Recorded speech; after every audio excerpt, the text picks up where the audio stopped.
தமிழ் ஜனம் நேயர்களுக்கு வணக்கம். இன்றைய 360 நிகழ்ச்சியில் நம்ம அரசியல் டிஸ்கஸ் பண்ண போகிறதில்ல. நம்ம எல்லாரும் சேர்ந்து ஒரு பாலிவுட் சினிமா பார்க்க போகிறோம். என்ன படம் அப்படின்னு தானே கேட்குறீங்க? அது சொல்கிறேன். அதுக்கு முன்னாடி தமிழ் ஜனம் சேனலை சப்ஸ்கிரைப் பண்ணாமல் நீங்கள் இந்த வீடியோ பார்த்துட்ருக்கீங்கன்னா மறக்காமல் சப்ஸ்கிரைப் பண்ணுங்க. ஏன்னா நிறைய பேர் வீடியோ பார்க்குறீங்க, சப்ஸ்கிரைப் பண்ண மறந்துடுறீங்க. இன்றைக்கி இந்த நிகழ்ச்சியில் நம்ம social media head Venkat sir இணைஞ்சிருக்கார். வணக்கம் வெங்கட் சார். வணக்கம். அதே மாதிரி தமிழ் ஜனம்லேருந்து நம்ம குகனம் இணைஞ்சிருக்காங்க. குகன் வணக்கம். வணக்கம்ண்ணா. வணக்கம். நான் உங்கள் ஆனந்த் டி பிரசாத். சார், இன்னைக்கு எப்படி இருந்தது? முதல்ல இன்னைக்கு டே சொல்லுங்கள். இன்னைக்கு டே ரொம்ப சந்தோஷமா இருந்தது. இன்னைய டே மாதிரி எல்லா டேவும் ஆஃபீஸ் இருந்ததுன்னா நாங்கள் பயங்கர சந்தோஷம். இதுவே வேலையாக இருந்தால் கூட இதுவே வேலையாக இருந்தால் கூட ரொம்ப சந்தோஷம்.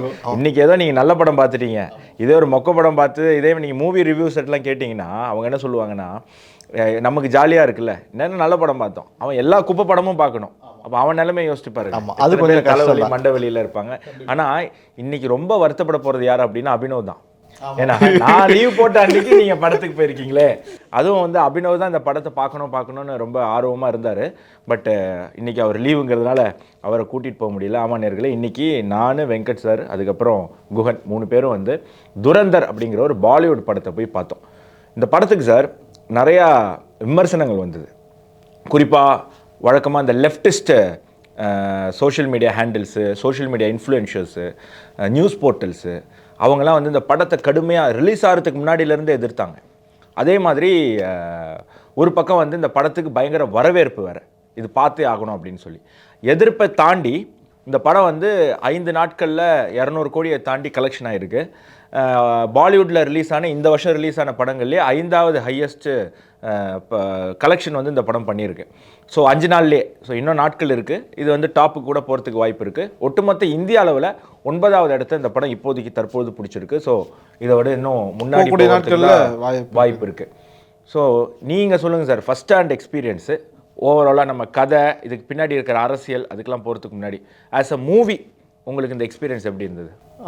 ரொம்ப நல்ல அனுபவமாக இருந்தது. ஏன் அப்படின்னா வந்து இது வந்து இந்தியாவில் ஒரு ரா ஏஜெண்ட்டாக இருந்த மோஹித் சர்மா அப்படிங்கிறவருடைய வாழ்க்கையில் நடந்த அவர் ரா ஏஜெண்டாக பாகிஸ்தானுக்கு போயிருந்தப்போ என்னென்னலாம் நடந்தது அப்படிங்கிறத இன்ஸ்பிரேஷனாக வச்சு இந்த ஸ்டோரி அது கிடையாது. அவங்க ஃபேமிலியே வந்து அதை வந்து செக் பண்ணிக்கிட்டாங்க. அவங்க என்னென்னா மோஹித் சர்மா ஸ்டோரி இல்லை, பட் அந்த ஒரு ஆக்டிவிட்டி, அவருடைய லைஃப்பில் நடந்த ஆக்டிவிட்டி இன்ஸ்பயர் பண்ணி எடுத்துருக்கோங்கிற மாதிரி சொல்லியிருக்காங்க. ஏன்னா அதுக்கு படம் ரிலீஸ் ஆகிறதுக்கு முன்னாடி ஒரு கேஸே போச்சு. அவங்க என்னென்னா பணத்துக்காக இல்லை, மோஹித் சர்மாவுடைய ஃபேமிலி ஒரு கேஸ் போட்டாங்க. எதுக்குன்னா பணத்துக்காக இல்லை, இந்த படம் வந்து நியாயமான வழியில் இருக்கா. ஏன்னா நம்ம இண்டஸ்ட்ரி முழுக்க லெஃப்டிஸ்ட்டு உள்ளே வந்துட்டு சார், எல்லா படத்துலையும் என்ன பண்ணிவிடுவானுங்க, இந்த பாகிஸ்தானில் 4 நல்லவன் இருக்காங்கிற மாதிரி ஒன்று காட்டிடுவானுங்க. பாகிஸ்தான் டெரரிஸ்ட்லேயே ஒரு நல்லவன் இருக்கான், அவன் ஏதோ ஏழ்மைக்காகவும் வறுமைக்காகவும் டெரரிசத்துக்கு வந்தான் அப்படின்னு சொல்கிறேன். ஏழ்மையாகவும் வறுமையாகவும் இருந்த அப்துல் கலாம் ஜனாதிபதி ஆறாரு. ஸோ ஏழ்மைக்கும் வறுமைக்கும் டெரரிசத்துக்கும் சம்மந்தம் கிடையாது, ஒரு முட்டு. ஸோ அதனால் அவங்க ஃபேமிலி பயந்துட்டாங்க, எங்கே அவங்க பையனை தப்பாக காமிச்சிடுவாங்களோ அப்படின்னு பயத்தில் அவங்க ஒரு டிஸ்பியூட் பண்ணாங்க. அதுக்கப்புறம் படத்துடைய குழுவும் இவங்களும் அவங்களோட பேசி அந்த படம்லாம் காட்டியிருப்பாங்கன்னு நினைக்கிறேன். அவங்க ரொம்ப ஹாப்பி. அதுக்கப்புறம் அந்த கேஸை அவங்க இது பண்ணிக்கிட்டாங்க, படமும் வந்துருச்சு. குரூ என்ன சொல்கிறாங்கன்னா, மோஹித் சர்மாவுடைய கதை இல்லை அப்படின்னா மேபி லீகல் இஷ்யூஸாக இருக்கலாம், வேறு இதில் உலக அரசியல்லாம் வரும், அதனால் அவங்க அதை டிஸ்பியூட் பண்ணியிருக்கலாம். பட் பார்க்குற நமக்கு இந்த படம் வந்து மோஹித் சர்மா பேஸ்டாக தான் போகுது அப்படின்னு சொல்லி. ஸோ நீங்கள் கண்டினியூ பண்ணி. எனக்கு இது படத்தில் வந்து ரொம்ப பிடிச்சிருந்த விஷயம் என்ன அப்படின்னா, படம் வந்து 3 மணி நேரம், 3 மணி நேரமும் நம்மளை பாகிஸ்தானுக்கு கொண்டு போய் அங்கேவே வந்து ஒரு 3 மாதம் இருந்தால் என்ன ஒரு அனுபவம் கிடச்சிருக்குமோ அதை கொடுத்துட்டாங்க. முழுக்க பாகிஸ்தானில் இருக்கக்கூடிய ஒரு அனுபவத்தை பாகிஸ்தானுக்கே நம்மளை கூட்டிகிட்டு போயிட்டாங்க. அது பாகிஸ்தானுக்கே போயிட்டு வந்த ஒரு எக்ஸ்பீரியன்ஸு அப்படிங்கிற மாதிரி. ஸோ நீங்கள் சொல்லுங்கள், படத்தில் வந்து மேக்கிங் எப்படி இருந்தது? மியூசிக்கு, கேமரா, இந்த மாதிரி விஷயங்கள்லாம் எப்படி? ஏன்னா ஒரு பக்கம் அது ப்ரொபகண்டா மூவிங்கிறாங்க. அப்போது ஆடியன்ஸ் வந்து ஒரு ப்ரொபகண்டா மூவிங்னா ஒரு டாக்குமெண்ட்ரி மாதிரி இருக்குமோ அப்படிங்கிற ஒரு சந்தேகம் உங்களுக்கு வரும். ஸோ மேக்கிங் எப்படி இருந்தது? பொதுவாக சார் சொன்னது தான், படம் வந்து கிட்டத்தட்ட 3.5 மணி நேரம். பொதுவாக நம்ம இந்த படத்துக்கு போகிறதுக்கு முன்னாடி 3.5 மணி நேரம் ஒரு படத்தை உட்காந்து பார்க்குறதுங்கிறது ரொம்ப கஷ்டமான விஷயம். கமர்ஷியல் மூவி, அதுவும் இது கொஞ்சம் கண்டென்ட் பேஸ்டான மூவி. அப்போ நம்ம இதுக்கு முன்னாடி வந்த சில படங்களை பார்க்கும்போது அந்த விஷயத்தை சொல்கிறதுக்காக அவங்கள ரொம்ப நேரம் போர் அடிக்க வச்சுருவாங்க. ஆனால் இந்த படத்தில் வந்து 2 ஆடியன்ஸுமே இவங்க சாட்டிஸ்ஃபை பண்ணியிருக்காங்க. ஒன்று வந்து கண்டென்ட்டுக்காக வந்தவங்க, இன்னொன்று வந்து கமர்ஷியல் ஆடியன்ஸ். 2 ஆடியன்ஸுக்குமே வந்து நல்லா என்கேஜ்மெண்ட் இருந்தது. மியூசிக் குறிப்பாக நம்ம கண்டிப்பாக இது படத்தோட மியூசிக் அந்த இடத்த வந்து ஃபீல் பண்ணுற மாதிரி அந்த பேஸ்டான மியூசிக் அவங்க இது பண்ணியிருந்தாங்க. ஒவ்வொரு ஆக்டர்ஸும் அந்த இப்போ அவங்களோட ரோல் வந்து அந்த அளவுக்கு நம்மளை இண்டிவிஜுவலாக பண்ணியிருக்காங்க. ஸோ இந்த தடவை வந்து நேஷனல் அவார்டு வந்து ஆக்டிங்க்கு வந்து பெரிய ஒரு டஃப் காம்படிஷன் இருக்குன்னா ரிஷப் ஷெட்டினுடைய காந்தாரா, இவருடைய சாவா வந்திருக்கு, விக்கி கௌஷலோடைய சாவா, இப்போ துரந்தரில் வந்து ரன்பீர் சிங், அதே மாதிரி அந்த வில்லனா நடித்தவர் எல்லாருமே வந்து எக்ஸ்ட்ரானரி ஆக்டிங்கு. ஸோ இந்த தடவை நேஷனல் அவார்டு கொடுக்குறவங்களுக்கு ஒரு பெரிய தலைவலி இருக்கும் அப்படிங்கிறதுல வாய்ப்பு இருக்கு. நீங்க படம் பார்த்து முடிச்சோடனே என்கிட்ட இன்ட்ரோ சீனை பற்றி சொன்னீங்க, ஹீரோட இன்ட்ரோ சீன். அதை நான் சொல்லணும் என்ன அப்படின்னா வந்து பொதுவாக அதாவது இங்கேருந்து எஸ்பியோனேஜாக பாகிஸ்தானுக்கு போகிற உளவாளிகள், அதுதான் இந்திய உளவாளிகள் எப்படி போகிறாங்கன்னு அந்த இன்ட்ரோ சீனில் தான் வந்து ரன்வீர் சிங்கை காட்டுறாங்க. இதை வந்து ஒரு தெலுங்கு படமாகவோ அல்லது தமிழ் படமாகவோ இருந்திருந்தா அதுக்கு முன்னாடி அவங்கள காட்டுறதுக்கு முன்னாடி படமே நிறைய அப்படிதானே. ஆமா, எப்படி பாத்தீங்களா?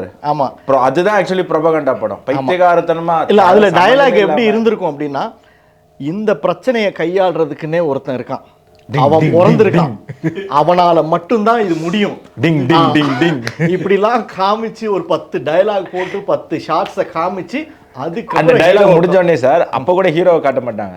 ஹீரோ அந்த பக்கம் திரும்பி நின்று டான்ஸ் ஆடிட்டு இருப்பாரு. ஆமா, இந்த பக்கம் காலை காமிச்சிருப்பாங்க, ஹீரோயினோட அப்படியே டான்ஸ் ஆடிட்டு அப்படி ஸ்டைலா திரும்புவாரு. அப்படிதான் இருக்கும். இதுல ரொம்ப சாஃப்டான ஒரு இன்ட்ரோடக்ஷன், அதாவது கதை தான் ஹீரோ. ஆமா ஆமா, பாகிஸ்தானுக்கு போற உளவாளிகள்ல 5 பேர்ல ஒருத்தரா, அந்த கூட்டத்துல ஒருத்தரா ரன்வீர் சிங்கை காமிச்சது உண்மையிலே ரொம்ப அற்புதம். அதே மாதிரி சாஃப்ட் லேண்டிங் ஹீரோவுக்கு, அப்படியே அங்கிருந்து அந்த மொமெண்டம் அப்படியே பிக்கப் ஆகி போகுது. ஒட்டுமொத்த படமே நீங்க கவனிச்சீங்கன்னா மாதவனுடைய கேரக்டர் வந்து நம்ம அஜித் தோவலோடைய கம்பேர் பண்ணிக்கலாம்.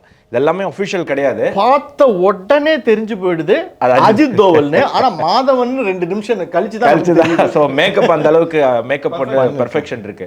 ஆனா இதெல்லாம் நம்ம சொல்றோம் அஜித் தோவல்னு, இதுக்கெல்லாம் எந்த ஆதாரமும் கிடையாது. இந்த வீடியோவை பார்த்துட்டு பாகிஸ்தான்ல இருக்கிற ISI ஏஜென்ட் வந்து இந்த ராகுல் காந்தி வந்து ஓட்டுச்சோரிக்கு ஏதோ டாக்குமெண்ட் எடுத்துட்டு வந்தாரு. அந்த மாதிரி நாளைக்கு பாகிஸ்தான்ல ராணுவம் வந்து இந்த வீடியோ போட்டு காமிச்சு 360 போட்டு காமிச்சு, இது பாருங்க இந்தியா வந்து தான் எங்க ஊருக்குள்ள உளவாளிகள் அமைச்சு இந்த மாதிரிலாம் பண்ணியிருக்கு, இதான் ஆதாரம்னு காட்டிடுவாங்க. ஸோ ஆனால் அஜித் தோவல் கேரக்டர் மாதிரி தான் நமக்கு தெரியுது. ஒட்டுமொத்த படமும் அஜித் தோவலினுடைய பெர்ஸ்பெக்டிவ்ல எடுத்திருக்காங்க.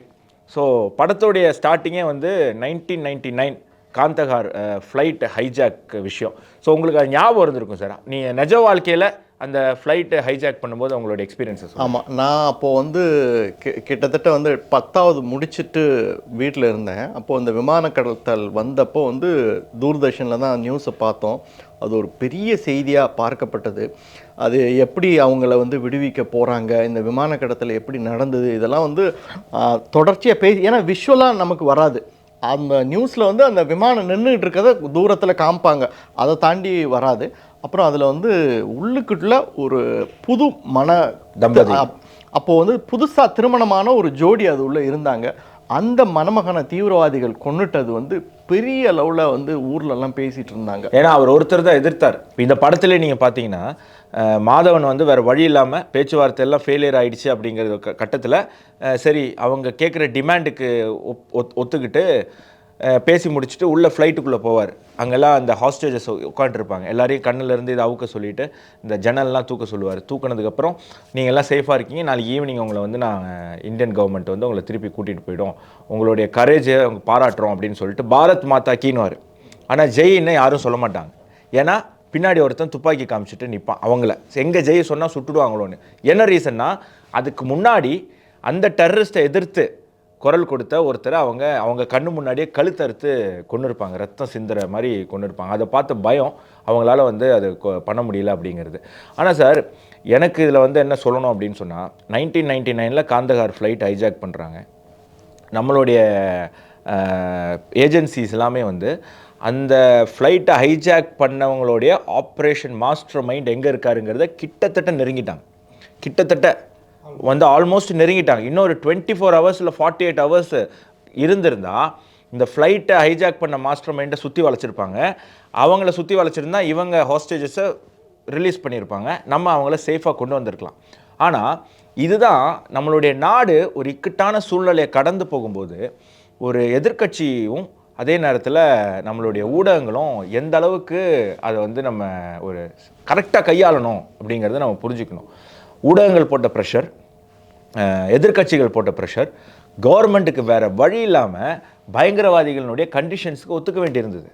இல்லைனா 48 ஹவர்ஸ் எப்படியாவது இந்த நெகோஷியேஷனை கண்டினியூ பண்ணியிருந்தா 48 ஹவர்ஸில், அதுதான் வந்து மாதவன் கேரக்டர் சொல்லுது, எனக்கு இன்னொரு 24லேருந்து 48 ஹவர்ஸ் டைம் தாங்க, நீங்கள் பேசுங்க, எப்படியாவது நான் வந்து கண்டுபிடிச்சிடுவேன், நான் வந்துட்டோம், பிரேக்கிங் பாயிண்டில் இருக்கோன்னு. இல்லை பிரைம் மினிஸ்டருக்கு பயங்கர ப்ரெஷரு, எதிர்க்கட்சிகள், அதுக்கப்புறம் ஹாஸ்டேஜஸ் ஃபேமிலி வந்து இங்கே போராட்டம் பண்ணிகிட்டு இருக்காங்க, டிவியில் வந்து போட்டு கிளின்னு கிளிக்கிறான், நீங்கள் அவன் டிமாண்டுக்கெலாம் ஒத்துக்கோங்கன்னு. அவன் டிமாண்டு $10 மில்லியன், அது போக முக்கியமாக 3 டெரரிஸ்ட்டை ரிலீஸ் பண்ணணும்னு. அதில் 3ல் 1 மசூர் அசாத். அவன் தான் வந்து இப்போ பெஹல்காம் அட்டாக் வரைக்கும் இன்றைக்கி வந்து பிரச்சனைக்குரிய. ஸோ ஊடகம் வந்து அந்த நேரத்தில் ரொம்ப ஒரு ரெஸ்பான்சிபிளாக இருந்திருக்கு அப்படிங்கிறது நமக்கு தெரிய வருது. ஊடகமாக நமக்கு அது ஒரு பாடம். நம்ம தமிழ் ஜனமும் ஒரு ஊடகம் தான், நமக்கும் ஒரு பாடம். இந்தியா அந்த மாதிரி ஒரு கட்டத்தை கடந்து போகும்போது நம்ம அரசுக்கும் நம்மளுடைய இராணுவத்துக்கும் நம்மளுடைய ஏஜென்சிக்கும் ஆதரவாக இருக்கணுமே தவிர நம்ம வந்து எதிரிகளினுடைய ஒரு பகடக்காயாக நம்ம வந்து மாறிடக்கூடாது. அன்னைக்கு இந்தியாவினுடைய எதிர்க்கட்சியும் ஊடகமும் அதுதான் செஞ்சுது அப்படிங்கிறது இதுலேருந்து தெரியுது. ஸோ அங்கேருந்து தான் படம் வந்து நகருது. அங்கேருந்து படம் நகர்ந்து என்ன ஆகுது அப்படின்னு சொன்னால், இப்போ மாதவன் வந்து ஒரு ப்ரப்போசலை முன்வைக்கிறார். அதுதான் ஆப்ரேஷன் துரந்தர். அதாவது பாகிஸ்தானுக்கு நம்மளுடைய ஸ்பையை அனுப்பணும், அனுப்பி அங்கே இருக்கக்கூடிய டெரரிஸ்ட் ஆர்கனைசேஷனுக்குள்ளே போகணும். அது மட்டும் இல்லை, அங்கே இருக்கிற கவர்மெண்ட்டுக்குள்ளே போகணும், பாகிஸ்தானை பேங்க்ரப்ட் பண்ணணும், பொருளாதார ரீதியாக பாகிஸ்தானை உடைக்கணும், அவங்களுக்கு பணம் வர அது டெரரிசத்துக்கு போகுது, அந்த பணத்தை நம்ம கட் பண்ணணும் அப்படின்னு அவங்க ஒரு பிளான் எடுத்துகிட்டு போய் கவர்மெண்ட்டுக்கிட்ட தராங்க. பட் கவர்மெண்ட் அந்த டைமில் வந்து எலெக்ஷன் நெருங்குது, மற்ற நிறைய விஷயங்கள் இருந்ததுனால அந்த ப்ரப்போசலை கவர்மெண்ட் ஏற்றுக்கலை. அப்புறம் என்ன ஆகுதுன்னா, 2001 பார்லிமெண்ட் அட்டாக். அந்த பார்லிமெண்ட் அட்டாக் பண்ணது யாருன்னா, இந்த ஃப்ளைட்டை கடத்தின டெரரிஸ்ட் தான் பார்லிமெண்ட் அட்டாக்கும் பண்ணுறாங்க. அதுக்கு பின்னாடி இருக்கிற மாஸ்டர் மைண்ட் யாருன்னா, இதே ரிலீஸ் ஆன ஒரு டெரரிஸ்ட். அப்போ தான் கவர்மெண்ட் திருப்பி விழிச்சிட்டு, இல்லை மாதவன் சொல்கிற, அதாவது அஜித் தோவலோடைய கேரக்டர் நம்ம நம்பக்கூடிய அந்த கேரக்டர் சொல்கிறது தான் கரெக்டு, நம்ம வந்து நம்மளுடைய ஏஜென்ட்ஸை அங்கே அனுப்பி அந்த டெரரிஸ்ட் ஆர்கனைசேஷனுக்குள்ளே நம்ம புகழணும் அப்படின்னு சொல்லிட்டு தான் இந்த ஆப்ரேஷன் துரந்தருக்கு அவங்க அப்ரூவல் தராங்க. அப்படி தான் ஹீரோ அங்கே போகிறார். ஆமாம், இந்த படம் வந்து ஏன் இவ்வளவு எதிர் விமர்சனங்களை பெற்றிருக்கு அப்படின்னு எனக்கு தெரியல. என்னென்னா, இந்த படம் வந்து 2 விஷயத்தை தான் சொல்லுது, 2 மெசேஜை தான் சொல்லுது. ஒன்று, இந்த எஸ்பிஎன்ஏஜோட லைஃப், ரா ஏஜெண்ட்டாக இருந்து எதிரி மண்ணில் போய் உளவு பார்க்குறவங்களுடைய லைஃபு லைம்லைட்டுக்கும் வராமல் எவ்வளவு துன்பங்களை சந்திக்கிறாங்க அப்படிங்கிற ஒரு விஷயத்த சொல்லுது.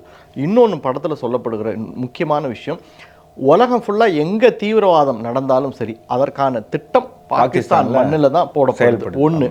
இன்னொன்று, அதை பாகிஸ்தானில் இருக்கக்கூடிய ஐஎஸ்ஐ எப்படி நிறைவேற்றுது அப்படின்னா, டைரெக்டாக பண்ணுறது கிடையாது, பாகிஸ்தானில் இருக்கக்கூடிய மாஃபியா கும்பல்களை கையில் போட்டுக்கிறாங்க. ஏன் அப்படின்னா, இது நாளை பின்ன கண்டுபிடிக்கப்பட்டால் ஐஎஸ்ஐயோட கை அதில் இருப்பது தெரியக்கூடாது அப்படிங்கிறதுக்காக அங்கே இருக்கக்கூடிய ட்ரக் கார்ட்டல், மாஃபியா கும்பல் இவங்களை கையில் போட்டுக்கிட்டு இவங்க மூலமாக அந்த தீவிரவாத பயங்கரவாத திட்டத்தை செயல்படுத்துறது. இந்த 2 விஷயத்தை தான் இந்த படம் சொல்லுது. இதில் நான் ஃபஸ்ட்டு சொன்னேன் இல்லையா, அந்த எஸ்பியானேஜோட லைஃப் அப்படிங்கிறது, அதுக்கு ஏற்ற மாதிரி ஒரு சீன் வச்சுருப்பாங்க பார்த்தீங்களா. அங்கே போய் உளவாளியாக செயல்பட்டுக்கிட்டு இருக்காரு ரன்வீர் சிங்கு. அவர் போய் அந்த மாஃபியா கும்பலில் இருக்கும்போது அங்கே மாட்டின இன்னொரு இந்திய உளவாளியை சித்திரவதை பண்ணுறதுக்காக ஒரு சீன் வச்சுருப்பாங்க. ரொம்ப கண்ணு முன்னாடியே அப்படி ஒரு சீனை நான் வேற எந்த படத்துலையுமே பார்த்ததில்லை. யூஸ்வலாக இந்த மாதிரி சீனுக்கெல்லாம் கண்ணு மூடுறது இல்லை, ஆனால் எனக்கே அந்த சீனை வந்து கண்ணு மூடுற அளவுக்கு ரொம்ப கொடூரமாக இருந்தது.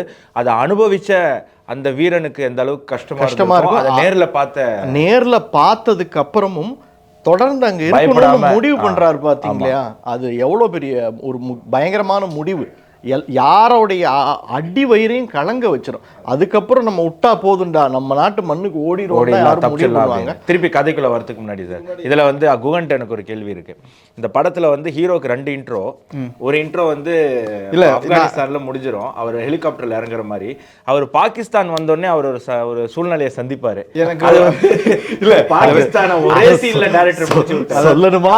இல்ல சொல்லணும் ஏன்றது கோன் சொன்னதுக்கு அப்புறம் நான் சொல்றேன். அதாவது பாகிஸ்தானில் பாலியல் கொடுமை இந்த மாதிரியான விஷயங்கள் நடக்கிறது ரொம்ப கம்மியாக இருக்கும்னு நினைக்கிறேன். ஏன்னா நம்ம அந்த படத்தில் அவர் அந்த பாகிஸ்தானுக்கு வந்த இடத்துக்கு அவருக்கு நடக்கக்கூடிய அந்த சம்பவம், ஒரு வானவில் தோழர் வந்து நம்ம ரன்வீர் சிங்கை அப்ரோச் பண்ணுற விதமே வந்து ரொம்ப ச்சே என்னடா இது வாழ்க்கையில் நமக்கு ஒரு கட்டத்தில் இப்படியாடா நடக்கும். அதாவது ஒரு இந்தியன் ஸ்பையை ரன்வீர் சிங் முன்னாடியே கொல்றாங்க சித்திரவதை பண்ணி. அது கூட அவருக்கு இந்த அளவுக்கு மனசு வலிச்சிருக்குமான்னு தெரியல.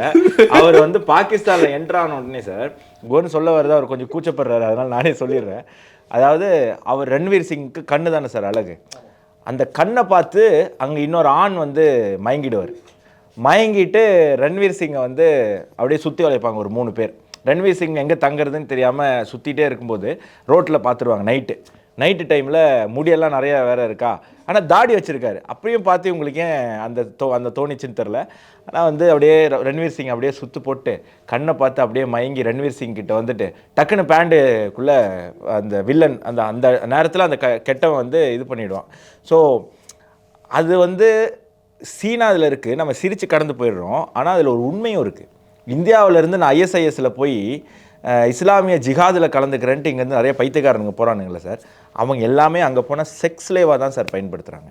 ஏன்னா அந்த ஒரு கூட்டம் இருக்குல்ல சார், இந்த ட்ரக்கு, இந்த டெரரிசம் வந்து பின்பற்றக்கூடிய இவங்க எல்லாத்துலேயுமே இருக்கக்கூடிய ஒரு பெரிய காமன் பழக்கம் என்ன அப்படின்னு சொன்னால் ஹோமோசெக்ஸ். ஆண் வந்து ஆணையே அந்த விஷயம் பண்ணுறது வந்து இந்த பயங்கரவாதிகள் கூட்டத்தில் இருக்குது.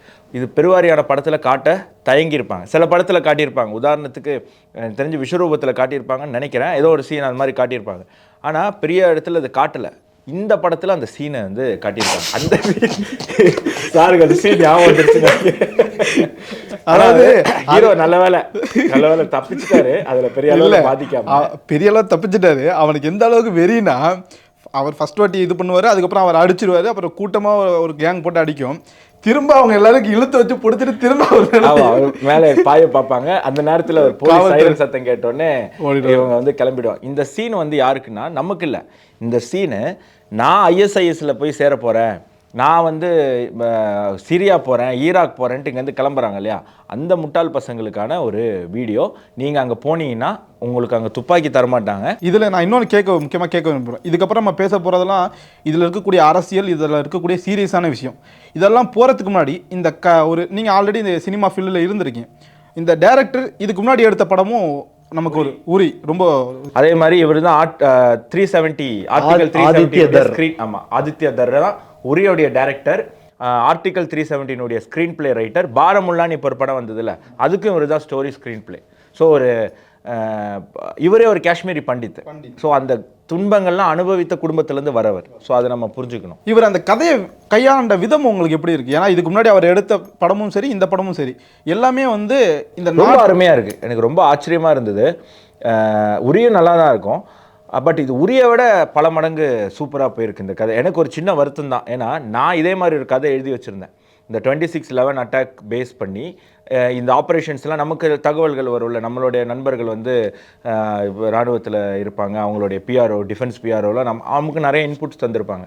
அதை பேஸ் பண்ணி இதே மாதிரி ஒரு ஸ்டோரி ஸ்க்ரீன் பிளே நான் ரெடி பண்ணி வச்சுருந்தேன். பட் அன்ஃபார்ச்சுனேட்லி இந்த படம் வந்திருக்கு. ஆனால் பிரச்சனையே இல்லை, நான் அதை எடுக்கணும்னு நினச்சதுக்கு காரணமே வந்து இந்த உண்மை மக்களுக்கு போய் சேரணுன்ட்டு தான். அது ஆல்ரெடி துரந்தர் மூலமாக வந்திருக்குன்னா எனக்கு சந்தோஷம் தான். படத்தில் இன்னும் எனக்கு பிடிச்ச 2 விஷயங்கள் வந்து, ஒன்று படத்தோட BGM அற்புதமாக இருந்தது. அதாவது இந்த கதை பாகிஸ்தானில் நடக்கிற மாதிரி காமிக்கிறாரு, ஆனால் அவங்க கலாச்சாரம் அதுக்கு ஏற்ற சில இசைகள்லாம் இருக்குது.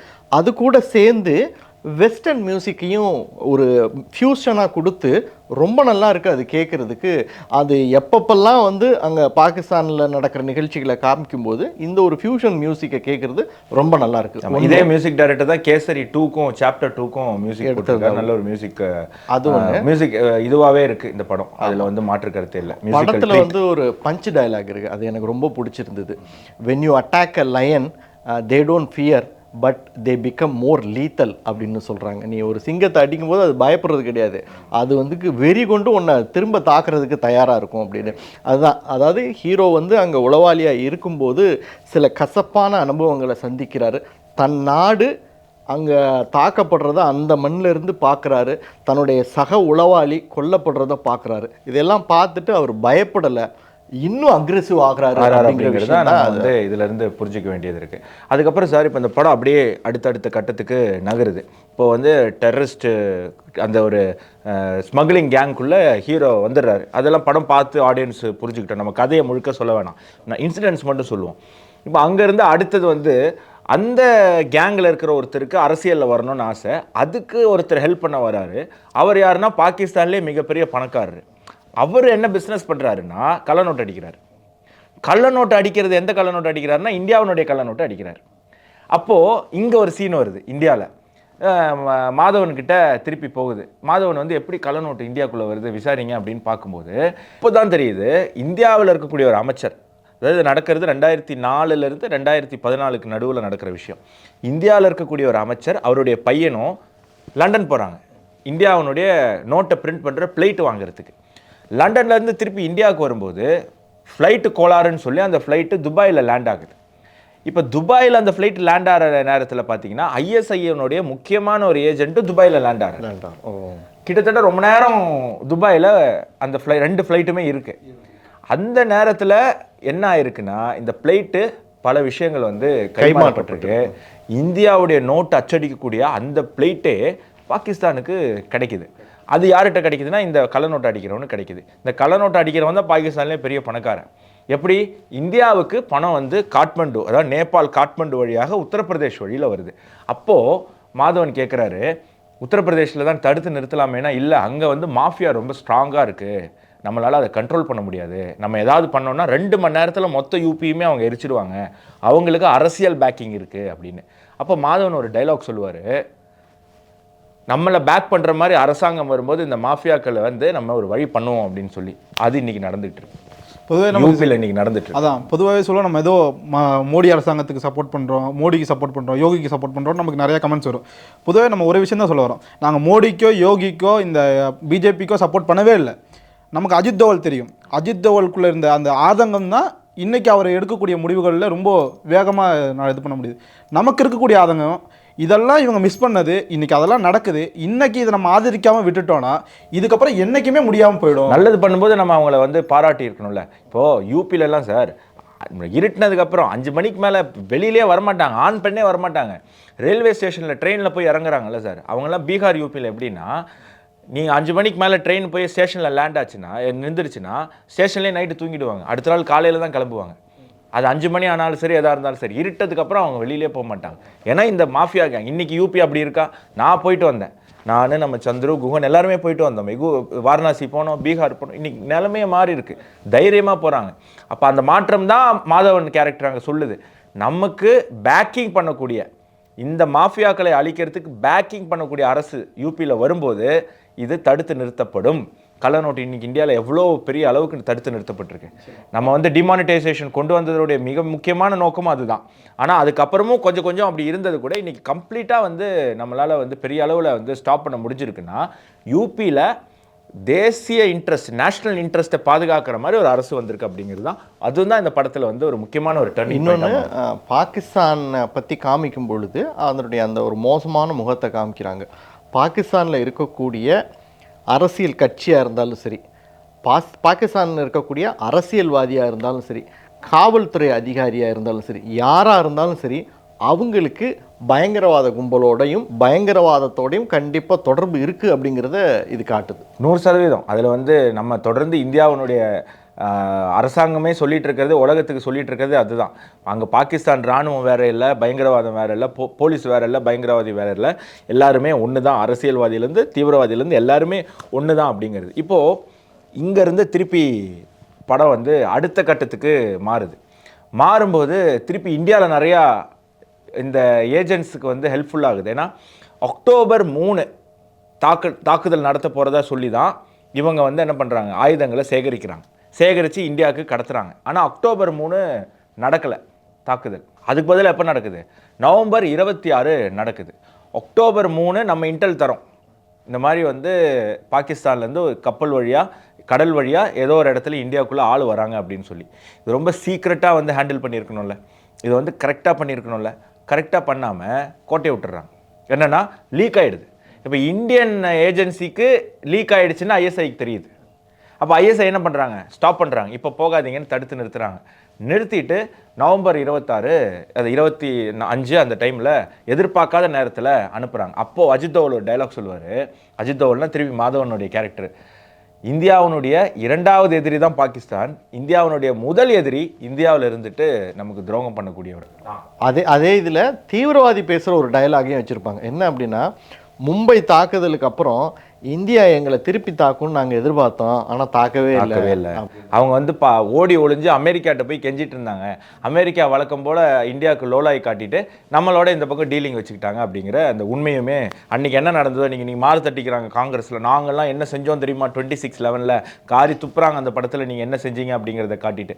ஸோ இப்படி வந்து படம் எவால்வ் ஆகி கதை களம் கலந்து, ஏன்னா இதுக்கு மேலே கதை சொன்னால் மக்களுக்கு வந்து படம் பார்க்குற இன்ட்ரெஸ்ட் போயிடும். ஸோ இது ஒரு கியூரியாசிட்டியை நம்ம கிரியேட் பண்ணியிருக்கோம். அப்படியே நவுந்து இதில் நான் இன்னொன்று மட்டும் கேட்டுட்டு போயிடுறேன். அதாவது 26/11 இதில் முக்கியமான இது அந்த இதில் கூடிய ஊடகங்கள் பண்ண வேலை, அதை நீங்கள் எப்படி பார்க்குறீங்க? அதுதான் இப்போ நம்ம வந்து காந்தகார் அப்போ ஊடகத்தினுடைய தப்பை நம்ம சொன்னோம். அதே மாதிரி 26/11 இதில் சீன் வச்சுருக்காங்கல்ல. ஆமாம், அதாவது இந்த டெரரிஸ்ட்டு குரூப் அனுப்புகிறாங்கல்ல, ஐஎஸ்ஐ ஏஜென்ட்டு, இந்த டெரரிஸ்ட் ஆர்கனைசேஷனில் அவங்க இந்த ஹீரோவும் இருப்பார், அந்த ரன்வீர் சிங்கும் அந்த கேங்கில் தானே இருக்கார்.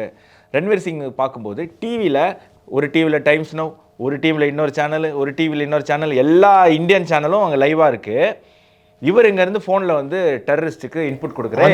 அந்த மேல இருந்து ஒருத்தர் குதிக்கிறான். ஆமா, அந்த லைவ் டெலிகாஸ்ட பார்த்துட்டு ரன்னிங் இன்ஸ்ட்ரக்ஷன் கொடுத்துட்டு இருக்காங்க அப்படின்னு சொல்லிட்டு அதை வச்சு தான் அவங்க வந்து ஆபரேஷனோட 50% அவங்களுக்கு சக்சஸ் ஆனதுக்கு காரணமே இந்தியன் மீடியா தான். பர்காதத் போன்ற டிஆர்பியை நாடக்கூடிய ரஜ்தீப் சர்தேசாய் போல டிஆர்பியை வந்து கழுகு மாதிரி டிஆர்பியை பேஸ் பண்ணி இருக்கக்கூடிய ஜேர்னலிஸ்ட் தான் அப்படிங்கிறது பார்க்க முடியுது. அந்த சீனுக்கு அப்புறம் சார் அன்னைக்கு உண்மையிலேயே டெரரிஸ்ட்டும் இந்த இவங்களும் பேசக்கூடிய ஒரு ஆடியோ போட்டிருப்பாங்க, அந்த ரெட் கலர் ஸ்க்ரீனில் டெக்ஸ்ட்டு போட்டு. நான் வந்து உண்மையிலே இந்த படத்திலே கண் கலங்கினேன் அப்படின்னு சொன்னால் அது அந்த இடத்துல தான் சார். அவங்க பேசக்கூடிய விஷயங்கள், அங்கே நடந்த அது லைவ்லேயே ஆடியோ நீங்கள் பார்த்தீங்கன்னா அந்த சீனில் மாதவனும் வந்திருப்பார், மாதவனே கண் கலங்கியிருப்பார். அப்படின்னா அஜித், அதாவது இந்தியாவினுடைய இன்றைக்கி ஒரு அயன் மேன் சொல்லக்கூடிய அவரையே கண் கலங்க வச்சுருக்கேன். அன்றைக்கி அந்த டெரரிஸ்ட் வந்து 2 டெரரிஸ்ட்டும் பேசின இந்தியாவை பற்றி, இந்தியா ஹாஸ்டேஜஸை கொள்கிற விஷயங்கள், அந்த ஷூட் பண்ணுற சவுண்டு, இதெல்லாம் வந்து அப்படியே நம்மளை உருக்கிற மாதிரி ஆயிடுச்சு. படத்தோட ப்ளஸ்ஸுமே கூட படங்களில் பெரும்பாலும் தேவைப்பட இடத்துலலாம் ஒரிஜினல் ஃபுட்டேஜே இருக்குது. நீங்கள் ஒரிஜினல் இன்சிடென்ட்டோடைய ரியல் ஃபுட்டேஜ் அங்கங்கே ப்ளே பண்ணுவாங்க. அப்போ நமக்கு பார்க்கும்போது அது இன்னும் நம்மளை கனெக்ட் அந்த விஷயத்தோட நம்மளை கனெக்ட் ஆக வைக்குது.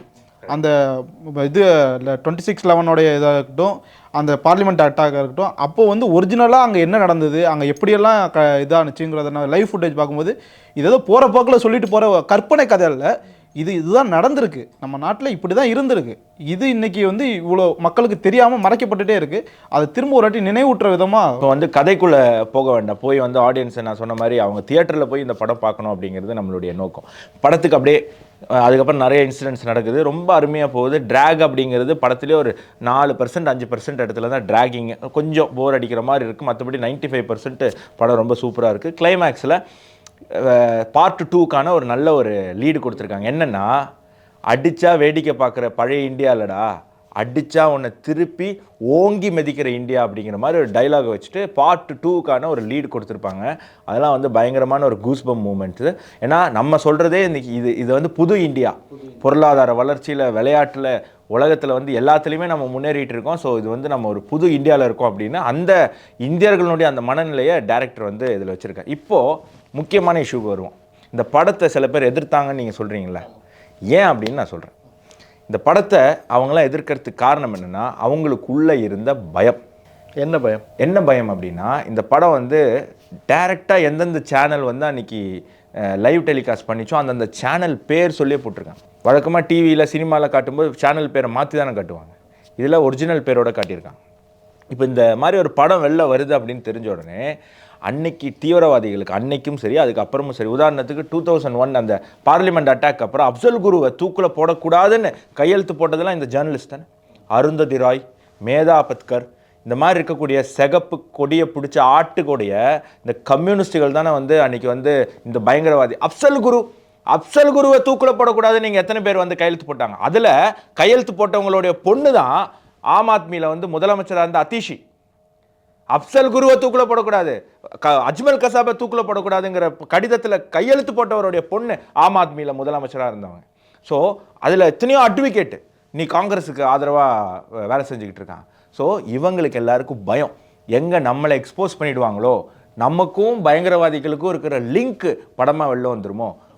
அப்படி வந்ததுன்னா இதை மக்கள் பார்த்தாங்கன்னா நம்ம நாளைக்கு ரோட்டில் இறங்கி நடக்கும்போது நம்மளை வந்து கேள்வி கேட்பாங்கல்ல, மக்கள் கேள்வி கேட்பாங்கல்ல, நீ எல்லாம் மனுஷனா, சோறு திங்கிறியா வேற ஏதாவது திங்கிறியான்னு மக்கள் வந்து கேட்பாங்க. அந்த கேள்விக்கு பயந்து தான் படம் ரிலீஸ் ஆகிறதுக்கு முன்னாடியே துரந்தர் அப்படிங்கிற படம் மோஹித் சர்மா அவனுடைய கதையை பேஸ் பண்ணி வந்த படம்னு சொல்லும்போதே இவங்களுக்கெல்லாம் ஆட்டம் காண ஆரம்பிச்சிருச்சு. அன்னையிலேருந்து படம் ரிலீஸ் ஆகிறதுக்கு முன்னாடியிலேருந்து இதுக்கு நெகட்டிவ். குறிப்பாக அனுபமா சோப்ரான்னு ஒருத்தங்க இருக்காங்க, மூவி ரிவ்யூவர். அவங்களுக்கு அஜித்லாம் இன்டர்வியூ தராரு. அஜித் யாரோ அஜித்துக்கு தெரிஞ்சவங்க, அஜித்குமாருக்கு தெரிஞ்சவங்க இந்த வீடியோ பார்க்குறீங்கன்னா தயவு செய்து அஜித்துக்கிட்ட சொல்லுங்கள், இந்த மாதிரி ஆன்டி நேஷனல்ஸ்க்கு அனுபமா சோப்ரா மாதிரி இந்தியாவுக்கு எதிராக செயல்படக்கூடிய மூவி ரிவ்யூவர்ஸ்க்கு நீங்கள் வந்து தயவு செய்து இன்டர்வியூலாம் கொடுக்காதீங்க. அஜித்தை வந்து நம்ம இங்கே வச்சுருக்கோம் நேஷ்னலிஸ்ட்டு. அவர் தமிழ்நாடு, அவருடைய அந்த டிரைவிங் சூட்லேயே பார்த்தீங்கன்னா தமிழ்நாடு லோகோ இருக்கும், இந்தியாவினுடைய ஃப்ளாக் இருக்கும். அந்த மாதிரி அவரை வந்து ஒரு நேஷ்னலிஸ்ட்டாக நாங்கள் வந்து ஒரு தேசியவாதியாக ஒரு நல்ல மனிதராக பார்க்கும்போது நீங்கள் இந்த மாதிரி இருக்கக்கூடிய அனுபமா சோப்ரான்னு ஆன்டி நேஷனலாக இருக்கிறவங்களுக்கு இன்டர்வியூ கொடுத்தா நமக்கு வந்து வருத்தமாகுது. நம்ம வந்து அஜித்தை சந்தேகப்பட போகிறது இல்லை, ஆனால் வருத்தம் அளிக்குது. ஸோ இந்த மாதிரி அனுபமா சோப்ரா மாதிரி இருக்கிறவங்க இந்த படம் ரிலீஸ் ஆனோடனே இது பார்க்காதீங்க, இது ஹைப்பர் நேஷனலிஸ்ட் படம். எது ஹைப்பர் நேஷனலிஸ்ட்? இதில் எங்கே சார் ஹைப்பர் நேஷனல் இருக்குது? நடந்த இன்சிடெண்ட்டை அப்படியே சொல்லியிருக்காரு. நடந்த இன்சிடெண்ட் இவங்களுக்கு பயம், எங்கே நம்ம எக்ஸ்போஸ் ஆகிடுவோமோ அப்படின்னு. அதே மாதிரி கம்யூனிஸ்ட்டுக்கும் காங்கிரஸுக்கும் இன்னொரு பயம் என்னென்னா, ஜென்சி எப்படியாவது மூல செலவை செஞ்சு இந்தியாங்கிற ஒரு பற்றை அவங்களுக்குள்ளே இருந்து தூக்கி வீசி எரிஞ்சு போராட்ட களத்துக்கு அவங்கள கொண்டு வர முடியுமான்னு அவங்க முயற்சி பண்ணிகிட்டு இருக்காங்க. ஏன்னா அவங்களால ஆட்சிக்கு அப்படி தான் வர முடியும்னு நம்புகிறாங்க.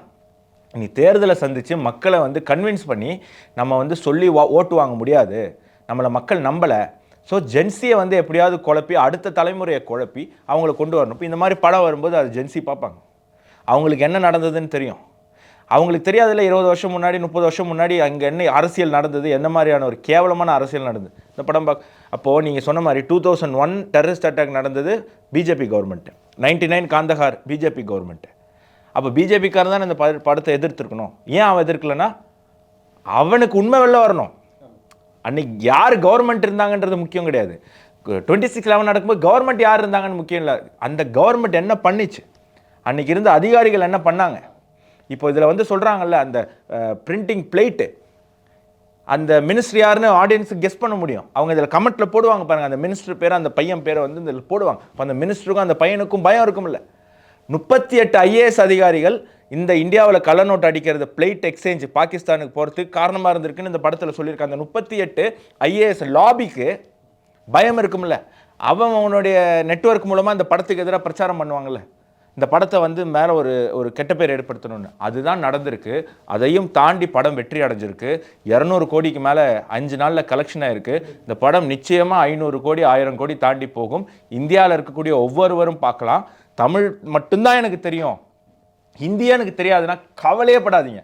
இது ஹார்ட் டு ஹார்ட் கனெக்ட் ஆகிற படம். உங்களுக்கு மொழியே தேவையில்லை, கீழே சப்டைட்டில் போகுது இங்கிலீஷ். எனக்கு இங்கிலீஷ் படிக்க தெரியாதுங்க, பிரச்சனையே இல்லை. தியேட்டரில் போய் உட்காருங்க, இந்த படம் உங்களுக்கு கனெக்ட் ஆகும். அங்கே நடக்கக்கூடிய விஷயங்களை உங்களால் புரிஞ்சிக்க முடியும்.